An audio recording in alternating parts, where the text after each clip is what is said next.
আসসালামু আলাইকুম। ম্যারেজ কেবিডির বিবাহ বিষয়ক আলোচনায় আজকে ৬৫তম পর্বে কথা বলব সরাসরি দেখা করার শিষ্টাচার।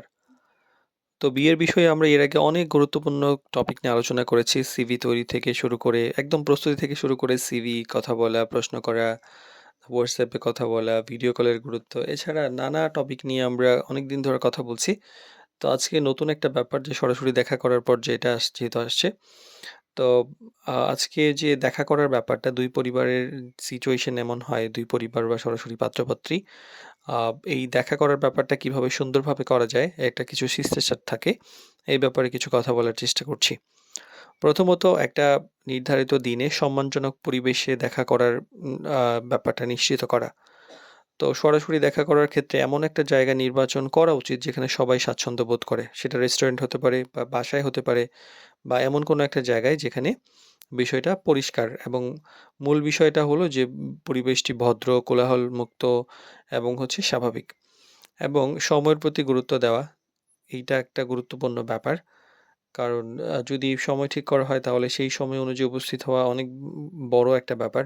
অনেকে দেরি করে পৌঁছানো বা হঠাৎ সময় পরিবর্তন করা হয় কি যে অন্য পক্ষে এটা অস্বস্তিকর হতে পারে। কারণ অনেকে ব্যস্ত থাকে, অনেক সময় ম্যানেজ করে এই ব্যাপারটাতে আসে।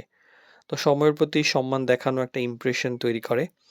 আচরণ এবং কথাবার্তার মধ্যে একটা আ ব্যাপার থাকে যে ১ম সাক্ষাতে পরিচিতির একটা সুযোগ হয়।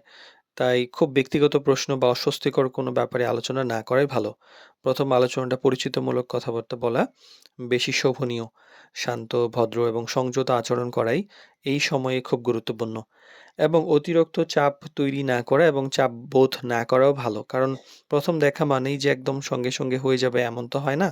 তো দেখা যায় যে অনেক সময় পরিবার, পাত্র-পাত্রী একে অপরকে বোঝার জন্য আসেন। তো ১ম সাক্ষাতে অতিরিক্ত চাপ বা এই দ্রুত সিদ্ধান্তের প্রত্যাশা করা ঠিক না। আর পাত্র-পাত্রীকে কিছু আ সময় একান্তে আ স্পেন্ড করার মতো দেওয়া উচিত। পরিবারের আ অনুমতি নিয়ে একটা পারিবারিক সীমা এবং শালীনতা বজায় রেখে। এতে তারা নিজেদের মধ্যে কিছু মৌলিক জিনিস বুঝে নেওয়ার সুযোগ পায় এবং এটা উচিত। আর সরাসরি দেখা করার ব্যাপারে আসলে বিয়ের আলোচনায় একটা গুরুত্বপূর্ণ ধাপ। এখানে ১ম ইমপ্রেশন, আচরণ, পারস্পরিক সম্মান খুব বড় ভূমিকা রাখে। শালীনতা, ধৈর্য এবং সম্মান বজায় রেখে এই ধাপটি পার করতে পারলে পরবর্তীতে সিদ্ধান্ত নেওয়াটা অনেক বেশি সহজ হয়ে যায়।